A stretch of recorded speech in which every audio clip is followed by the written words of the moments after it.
Talk about a coincidence. What are you doing here? Hey everyone, how are you all doing? I trust that you're all looking after yourselves. Today I wanted to talk about a franchise that's very much dear to me, and I mean very much, and that's Final Fantasy. As you guys can probably tell from my accent, and if you've ever seen any of our previous videos, I'm from England. That means we're from the PAL region, or PAL, however you want to call it. Now, in this region, Europe, to be fair, the first Final Fantasy game was Final Fantasy VII, one of the most iconic RPGs in video game history. Who could forget those character models and the mind-blowing backgrounds? Now, in this video, as you can tell from the title, I wanted to talk about the brand new remake of that video game, titled Final Fantasy VII Remake, and how it lives up to its name both as a remake and a Final Fantasy video game, and a game in general. Now, before I get further into this video, it will contain major spoilers. I will of course notify you when the spoilers will be coming in the description below, and what time to skip to if you want to continue watching the video. Even if you have played the original 7, but not the remake and have every intention of playing it, please avoid the spoilers. You will know why when you eventually play the game. I want to start off by saying that the Final Fantasy VII Remake is a great video game. The reviews it's getting, it's definitely well deserved.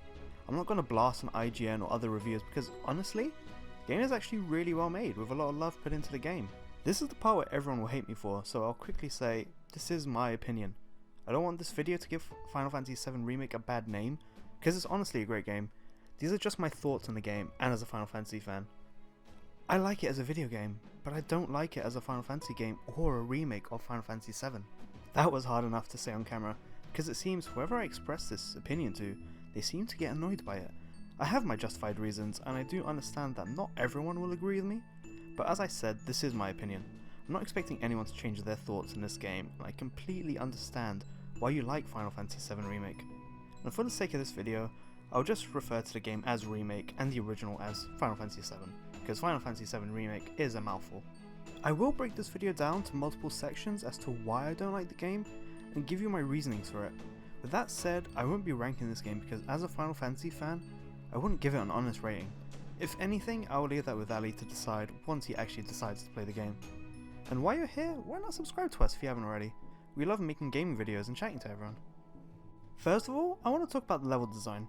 It really reminds me of Final Fantasy XIII, and if you don't know much about Final Fantasy XIII, the game had a lot of negativity because of its linearity. The majority of Final Fantasy XIII was simply put, a hallway that you walk through and will only open up around the 20-hour gameplay mark.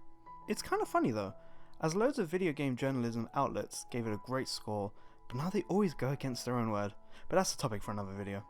The level design of Remake is both great and terrible at the same time. While the game does deliver some amazing set pieces and crazy visuals, cutscenes, a beautiful soundtrack and incredible sound design, the game sets you on a super linear path throughout the entire 40-hour journey of the game. The game does open up a little bit throughout multiple chapters, but not by a lot. Think of a town in any RPG that you've played, or if you have played any other Final Fantasy games, then a town in those. That's as much as the game opens up. In chapter 14 it even links two of the towns together so you can freely explore both of them before going through a point of no return. Yeah, I understand that this is only Midgar, but the sequel to this game will cost another £60 or $60, and for the game to open up after spending £120 really blows my mind. At no point does the game open up completely, but each of those towns have a few side quests to do, mostly fetch quests, but some actually have some super fun minigames. I am playing the PS4 version of the game as it's currently a timed exclusive. Let's talk about the file size. The game is a massive 90GB and it requires 2 discs to play, an installation and a play disc. Now, with 90GB you'd be expecting a massive game, right? Not exactly true. I mean, the game is 40 hours long, but compared to other games that require 2 discs on the PlayStation, it really shows how small the game is. Take a look at Red Dead Redemption 2. That game is absolutely huge. That game is only 9GB bigger than Final Fantasy VII Remake, totaling up to 99GB. Some of the backgrounds in this game look absolutely horrible, like they've been ripped straight out of the original Final Fantasy VII. I've mentioned this to a few people and they've said that it was a deliberate design choice by Square Enix. But having done research on this, I found nothing on the topic, so if anyone can find anything where Square Enix has said this was a deliberate design choice, please let me know, because I really want to know. Some of the chapters also feel like they're really dragged out. Let's take chapters 16 and 17 for example. It focuses around Shinra HQ, and There are about 5 to 6 hours of total playtime in Shinra. While it's pretty cool that we get to explore Shinra HQ in full, we also don't need a whole chapter to focus on Hojo's puzzle. It really feels like it was added just to pad out the gameplay time. I'm sure a lot of you have played Final Fantasy VII, and if you haven't, then this game certainly isn't the one that you should play first. Let me get into detail why without spoilers. The game is set in a fictional universe where you are part of Avalanche, a group of eco-terrorists. There are a few differences from the original though, and you get to see that in the beginning of the game. You see a group of ghost-like figures that cover Aerith, and the game doesn't explicitly tell you what they are, but you do eventually find out. If you have played Final Fantasy VII, you'll notice that these don't appear in the original game, and that's where we get into massive spoiler territory, so please skip if you don't want to be spoiled.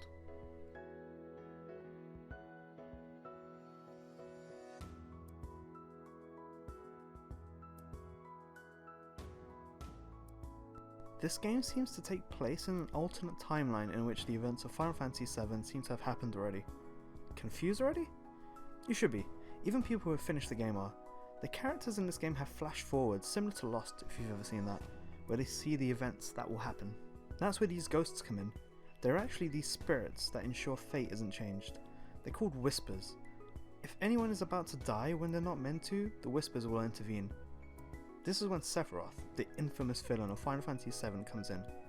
He somehow makes you fight the Whispers, which then allows Cloud and Party to change their fate. What does that mean for the future installments of the remake? Well, it means that anything can happen. The reason why I wanted to bring the story of the Whispers is that because, while they're a cool addition to potentially see a what-if timeline, they intervene to ensure such timeline does not happen. With the defeat of the Whispers during the escape from Midgar, that means that the fate of the characters is up in the air now, as the Whispers are no longer there to intervene. Take Chapter 17 for example. Barrett gets stabbed, but the Whispers intervene to keep him alive. Now that they're gone, if someone was to be badly hurt, then there will be no Whispers to help them. That means that anything can happen in the future installments, such as preventing Aerith's death, as some of the characters can foresee her death in the final chapter. Waiting. Why? Because I'm not sick of you yet. Lead on then. With pleasure.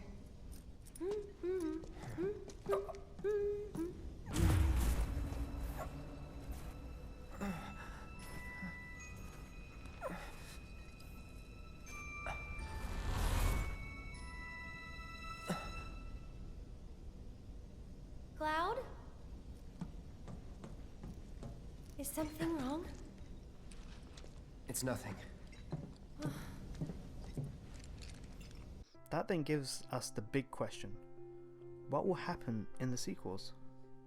The answer is, I don't think they'll follow the same story as the original, and there will be massive changes. In another timeline, Zack Fair from Crisis Core has also survived. What does that mean for the compilation of Final Fantasy VII franchise? We'll find out when they release the second installment of Remake, which I'm pretty sure will be called something else. A quote from the website frontlinejp.net states, "Nomura says that Final Fantasy VII Remake's release does not overwrite the original Final Fantasy VII. The original is the origin, and 7 Remake is only possible because of the original." That being said, and spoilers aside, there are really some incredible moments in the story. You get to learn a lot more about the Avalanche members Jesse, Biggs and Wedge, and it gives them a lot more personality, which wasn't in the original. A game that really make you want to sit back and enjoy the world and everything going on around it. One of my favourite scenes was when Tifa starts crying in front of Cloud.